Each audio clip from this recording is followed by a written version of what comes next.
નમસ્કાર મિત્રો, મારી આ ચેનલમાં તમારું સ્વાગત છે। સાયલા ચોટીલા નેશનલ હાઈવે પર રોડની સાઈડમાં બાઇક લઈને ઊભેલા યુવાનની પાછળથી યમદૂત બનીને આવેલી કારે અડફેટે લેતા ગમકવાર અકસ્માત સર્જાયો હતો। બેફામ ગતિએ આવેલી કારના ચાલકે બાઇક સાથે યુવાને રોડ વચ્ચે સુધી ઢસડીને લઈ જતા ગંભીર ઇજાઓ થવા પામી હતી અને અકસ્માત બાદ રોડ પર આસપાસના લોકો એકઠા થતાં ચાલક કાર મૂકીને નાસી છૂટ્યો હતો। જ્યારે ઇજાગ્રસ્ત યુવાનને સારવાર મળે તે પહેલાં જ તેનું કમકમાટી ભરી મોત નીપજ્યું હતું અને સાયલા હાઈવે પર બનેલી અકસ્માતની પ્રાપ્ત થતી વિગતો મુજબ ટેટુકી ગામે રહી મજૂરી કામ કરતા માધાભાઈ કાનાભાઈ મકવાણા બાઇક લઈને રોડની બાજુમાં ઊભા હતા।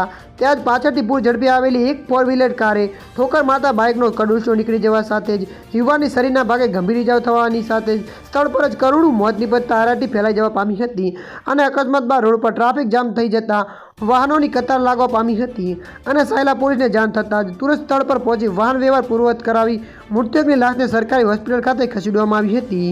ત્યારે મિત્રો હાલ માટે આટલું, મળીશું નવી અપડેટ સાથે। જો વિડીયો તમને પસંદ આવે લાઇક, શેર અને સબસ્ક્રાઈબ કરી નાખજો।